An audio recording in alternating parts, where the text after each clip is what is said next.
Hello, everyone. Welcome to Voices and Views. This is Mark Matheson, and my guest is Saif Alsaegh. He is a poet, he is a citizen of Iraq, and he is a student at UGF College. So, welcome, Saif. Thank you. You've had quite an eventful summer out in California, working with a rather famous rabbi, Lynn Gottlieb. Tell us a little bit about your time out there. Well, I spent a few days. This last bit was the last part of my summer. After a few travelings, I spent some time with Lynn. Lynn is one of the first female rabbis in the Jewish history. She's very smart person. She's very progressive. She's an activist. She's a rabbi, and she does a lot of art. She paints and she's a storyteller, and she organizes a lot of events when it comes to activism and when it comes to building a peaceful world. So she's always about peace, building peace and building a multi-faith, multi-generational communities. So what we did a conference. We had a conference about like a peace conference kind of thing, and then they had me come into the Bay to San Francisco area to do poetry workshops and to read poetry Hmm. and to give that atmosphere of diversity and poetry in different languages to the conference. Uh, so, how big of an event was that? It was like it was not a 1 day thing, so it was a weekend. It was a 3 4 days weekend, and people came to things. Some people but I think it's like it was about 60 70 people, I'm assuming, in the Mhm. Bay. Most of those people were activists and artists. We had people from coming from different parts of the world. I mean the country.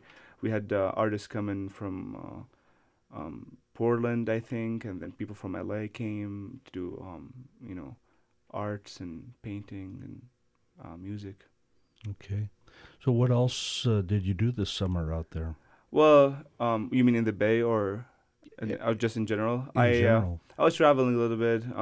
I was in Oklahoma and Nashville for a while. I was in Austin. I was in I yeah that's like I went to Kansas, which was interesting. But beside that, yeah, I did some other travelings there for like a day or two. But these are like the places that I spent the most time in during the summer. So, So you're getting quite a recognition and following on your poetry. yeah, it's been going well. I know we did a second print of the book that came out 7 8 months ago, I think. All right. And remind our listeners who are not familiar with you of your book. Yeah, so yeah, we Nova Nostalgia, which is a small press here in Great Falls, Montana. They published a book of mine, and it was called it is still called Iraqi Headaches, and it's poetry mostly in English. There's a section in both Arabic and English with Arabic poetry with translation. And it's been doing well. We toured few months in April, I think. We toured the Northwest, Missoula, Seattle, Portland, Spokane, and then Great Falls. And then we've been doing some other, like I did a reading in California just now with the book, and it's been doing really well, I think. This is a second print that came out a few months ago.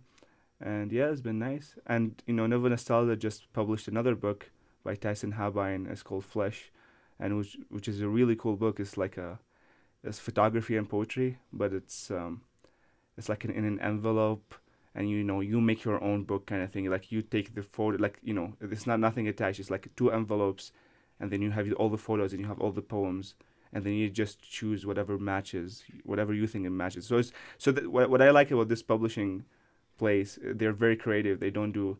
My book was like the only normal book that everything else was really like a lot of his handmade books, and it's very creative. It's a very creative group of people that do these stuff. So that was their latest title, which is very interesting. So Hmm. Sounds interesting. mhm. Now, your family is still in Iraq, Yes, and they are. they are part of the Christian community. Yeah. and which makes them a minority. And we've been hearing a lot of bad news, I would say. Uh, Tell us a little bit about your family situation over there. Well, my family lives in Erbil right now, which is in the Kurdish region in Iraq, so it's protected, it's safe there. But the whole, we were talking before the interview, the whole region is very unstable, and so so they're safe now, but who knows what can happen? Like the Christians in Mosul were safe for the last few years, and suddenly, one night they wake or one day they wake up and they see ISIS is like those terrorist groups attacking them and then taking their money away, taking their houses, taking even some of the women. I read a few weeks ago that they were selling Christian and Yazidi women, and Yazidi is like another ancient religion, a minority in Iraq, and they were selling those women for 150 to Syrian fighters, to Iraqi fighters, and the weird thing about those terrorist groups is a lot of them are not even Iraqis. A lot of them come from different countries, like from Pakistan, Afghanistan, some Middle Eastern, like Arabic countries too, like Saudi Arabia, and a lot of them from Europe, which is and I think that's why politically people are European and countries in the U.S. Uh, is worried about this new terrorist group because a lot of the people there are Europeans, which is like a new thing, I think. Yeah, yeah, it's sad what is going on over there, and it's a reminder that civilization is a very thin veneer, and it doesn't matter what religion, what race, you know, things can happen very quickly anywhere at any time. So, what is your family's plans? Are they? They don't want to stay, and that's I think a very wise decision right now, because why would they stay if their lives can be taken away in any second? And my family is a very nice family. My brother who lives there still is a writer, and he's a very smart writer. So like a smart person like him, um, like a life of a smart person like him can be taken away by a dumb, an idiot from those terrorist groups that doesn't know anything besides his extreme ideology. So why would you stay in a country where you're not appreciated? And, like one of those basically idiots, extremists can take your life. Why? It's not worth it. So my family is planning to leave. We're not sure where or how yet, but they're looking into the whole topic. Yeah, one of the unfortunate things in situations like this is the brain drain from these countries. Like it happened in Germany in the 30s with extremists, and ultimately a country loses a lot of very valuable people. They do, yeah. A lot of scientists in Iraq left. A lot of artists. A lot of a big percentage of the good artists in Iraq left. They live in European countries. They live in the U.S. They live in Jordan and Lebanon and Turkey now, and it's all because of extreme people who are extreme. People who are extreme about their ideas, about their faith. That's why, like, after seeing all those terrorists and ISIS and all these groups, you just for me being extreme is just dumb and boring more than I don't care if they're right or wrong. I don't care if they really believe it or if they're just doing it for money and power. But being a person who's extreme about anything in his life or in his like belief system is just boring because we can never have a conversation. We can never talk because if you have one idea and you will never change it because you think this is the most perfect idea, then there's no communication left. Yeah, and I question the idea that it's all about religion. I mean that is a facade. But I heard on the news recently that some of the Europeans of Iraqi or Islamic heritage knew so little about their religion that they were picking up books like Islam for Dummies or something like that to brush up on what they think the Islam. religion is all And those about. people were Muslims. Is that what you're saying? Yeah, Yeah. their heritage Sure. was Muslim, but they really didn't know what they believed in. And religion is you can't just be a Christian. It's like it's a whole range of beliefs, and it's a whole range of sectors and sections of like you can be a Catholic, or you can be so many other things, or you can be a Sunni, or you can be so many other things. So is religion, which I'm not a fan of religion in any shape or form, but even religion or faith is a range of a lot of ideas together. So if you have a different idea, if we share 5 ideas but we disagree on 2, that doesn't give me a right to kill you or to take your head off. That's just, for me, that's just, it doesn't make sense. It's not rational to do that. It's not, and it's not nice Yeah. either. And we also have to remember that who we are depends much on when and where we are.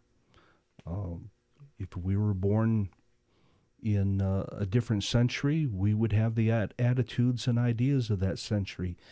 And of course, if we're born in Iraq or America or Germany or Chile, that's who we are.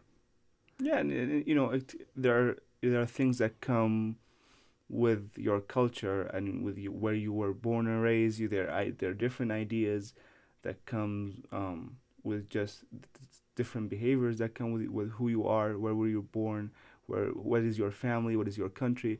I remember when I first came to UGF, I met some students, making some friends, and I used to like make different jokes than some of them. I used to, do something in a different way, and some of and they were I came here a little bit older, so a lot of them were younger students, like 18-year-olds, and they were like, "Oh, this is weird," and I always told them that it's not weird, it's just different. I had a very different experience in my life, so back home we do stuff differently, and it's considered very normal. Here I do it in the way we do it back home, and it's considered weird. So we just have to be more open-minded to things, and we just have to accept people and just relax. I think we just need to chill. We just need to like sit down and just get a beer, and life is better. There is more to life than death. I don't get why people always focus about killing other people, because the differences, and especially when it comes, they kill other people because it's about God. God never been very big on death or killing. That's why if you believe in God, then you should believe that you should believe in life. Yeah. I'm not saying if you don't believe in God, you don't believe in life, but that like it's very contradictory for people to kill other people, and they're still they're still like believe in God. It just doesn't make sense, because if you believe in God, then you don't kill other people. Why would you kill other people? Because God would not want them to die.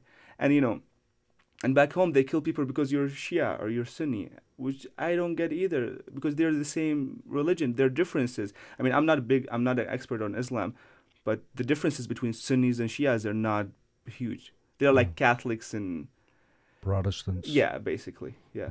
So well, one considers the other an apostate to the true faith. yeah, and even Catholics and Protestants, they fought each other in Ireland, and Exactly. so it's not about like Islam is just bad. It's about extremism is bad. It's not because Christians that have done that. Even in the Dark Ages, like people fought over God for centuries, and it's always been devastating results. Always been very massacres and genocides, and we just need to learn that is not worth it. Life is not worth it. Religion, and that's a personal opinion. Religion is not worth it. Even God is not worth it, and we just need to relax. That's why I always encourage. We were talking actually last night. We were having a few beers with friends, and we were talking about what if we give ISIS, like the people who fight for ISIS, some more alcohol, like put alcohol in their food or something, or give them drugs and just see what happens. See how are they gonna react to the whole God is my God is right, and I'm gonna kill you because you don't believe in that. So I think if people focused on the happier parts of life, if the people relaxed a little bit, everything will be different. So we were like laughing about this last night. It's like what if they get them some vodka and see what happens. Would they really fight about it, or they just relax and take a nap after and it's all lazy? So I don't know. And it's for me it's really funny is because you see those people very dirty and they're like really tired all the time because they like fighting for ISIS. I think it's a lot of work. It's not always have to carry a gun with you and it's heavy. Like how do you do that? Don't you just want to sleep and watch a movie?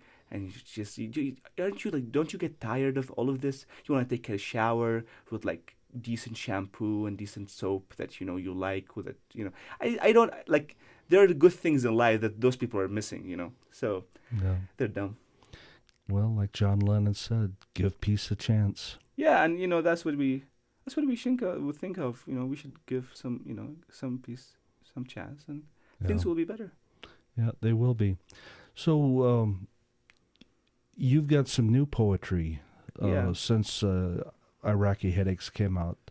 Are you about ready to put together another collection? No, no, I don't think so. Not now. I mean, because this book hasn't been out for not even a year, so having another book is just weird. I mean, I can probably have enough material, but if I want to do another project with writing, I want to do it. It's like a mixture. I read this book one time. It's by Harmony Korine. He's a director, and he had this book out, and it's just short stories. There's like scenes. There's some poetry in it. It's just like notes, and it was so interesting. So I had the idea of if I want to because I've been writing poetry, but I've been writing, short stories and short ideas for films and they can all be like part of a book. So if I do another project with writing, I want it to be a collection of poetry and short stories. It's like a book of everything. Okay. And I think it's because people who like short stories can read it, and people who like poetry can read it, and people who just like to read can buy it and read it. So because poetry, and even when we were publishing Iraqi Headaches, we were thinking that it's going to be a hard sell because people don't buy poetry as much. And it's true. I mean, it's been successful, but it's not a New York Times best selling novel because people don't buy poetry as much. So and even from a marketing point of view, if we have a collection of poetry, short stories, notes, funny jokes, it's better to sell. But I think it's even more artistic. So, but not now. I want to do that, but not this year. Okay. So, but I want to read. Can I read? Yes. Is that the time? Yes, Okay. please. So what I wanted to read today, this piece, the people who paid for me to go to California and do the workshops and everything, it's an organization called FOR, Fellowship of Reconciliation. It's an international organization, and they have a branch in New York, and I share some of my writings with them sometime when it comes about peace and war. So this piece of writing, it's not really a poem, it's just a piece of writing, was published on their website last month or so, and it's about the situation in Iraq. So I'm gonna go ahead and read it for you. It's titled Smiley Rifles. It all smells bad. My mother kissed me on the cheeks when I was a child and sent me to war. She whispered in my ears, "If I lose you, son, you will be in the arms of our holy God and his prophets." I died so young, with a gray face, naked, chewing bullets like gum. It all smells bad. The angry sky vomits dirt, vomits guns, vomits young men with soft faces and shiny eyes to fight the eternal war of misery. It all smells bad. Bodies smell like old milk garnished with the insanity of war gods that celebrate burned flesh and endless fear. It all smelled bad. When they shot my friend because he smiled, when she saw her love being tortured with bombs and worms, when the father felt the warm rifle's barrel in his mouth, it all smelled so bad. I watched a lot of cartoon when I was 7. All the smiley characters looked fun and worry-free, and good always won over evil. Everything ended happily. It all smelled bad when I was 14, so I tried to sue the cartoon companies. Reality is unreal when bombs fall singing sad memories of our childhood. It all smells bad when everyone injects bullets rust in their brain. It all smells bad when gunfire becomes routine, when no one can escape, when a final bomb falls with a smile penetrating our everlasting gray sky. Very nice. Thank you. Very nice. So, have you thought about trying to write any plays? Yeah, I do write some plays. Actually, that's a a good uh, thing to say because I was there's this production company in San Francisco contacted me a few months ago, and they wanted me to write or to give them some of my because I've written plays before, and one of them was showed at the University of Oklahoma, and one of them was showed at the University of Great Falls here. So they heard about it and they contacted me and they wanted to write for me to submit some of my work to be considered at their like short film festival they have, and I sent and we're still waiting for the answer, but yeah, it's an exciting thing that when someone from the Bay Area contacts you and asks you for for play submission. Even though I haven't written a lot of plays in my I've written a few, but I'm not an expert on it. But I think there's a what was it? There's a short play festival at the University of Great Falls. I think it's next semester, and I think I'm gonna do a few plays there. But I haven't figured out how or when or what plays. But I mean, I would love to come here and talk about it when next year or whenever when it's before it shows, because it's very interesting. The people here, the theater at the University of Great Falls they're very excited to work with students, and Michael Gilbo, who's the director of the theater, I think I don't know, I'm not sure his official title, but he does a lot of work with when it comes to theater with the students, and he asked me to give some of my plays for the festivals next semester. So that should be exciting. But yeah, plays are cool. I like plays. I always enjoy theater, good theater.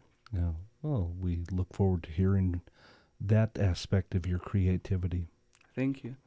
So, there's just so many things happening in your life. You've got so much going for you. So yeah, and this is my last year here at Great Falls. So, I would love to come back to Montana and live there for a while. Not Great Falls. I'm not a big fan of Great Falls as the city, but I really like it because it's kind of I want to live very closer to the mountains, closer to the western part of the state. So I'm looking forward to do some more nature stuff this year, when it comes to fishing and just hiking and doing these stuff. So it's gonna be it's relaxing. This is what I like about Montana is when I see how vast it is and how kind of unpopulated. It's very peaceful. And when I first came here, I hated that it's not really, it's kind of empty and it's big. Well, Montana's the only state that the post office abbreviation describes it. Empty. Empty.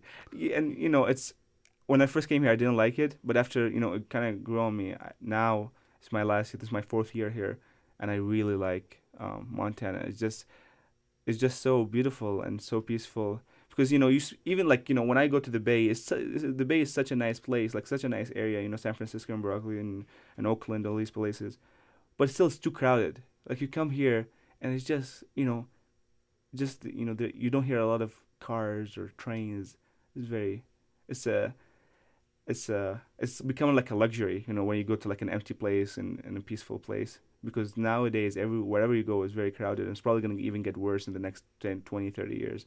So I hope Montana stays the same. Just 1 million, 5 million cows is way better. All right. Well, thank you for coming on, Saif. We appreciated your comments. Our thoughts are with your family in Iraq, as well as everyone else that is trying to be peaceable, trying to live in peace. So everyone, let's give peace a chance and promote it. So thank you. We really appreciated your poetry, and we look forward to hearing a little more of your creativity. Thank you. All right. We've been Appreciate talking to Saif Alsaegh. He's a student at the University of Great Falls, but not much longer, it. and a citizen of Iraq, and probably not much longer. But he does have a lot of things going for him. So for Voices and Views, Mark Matheson.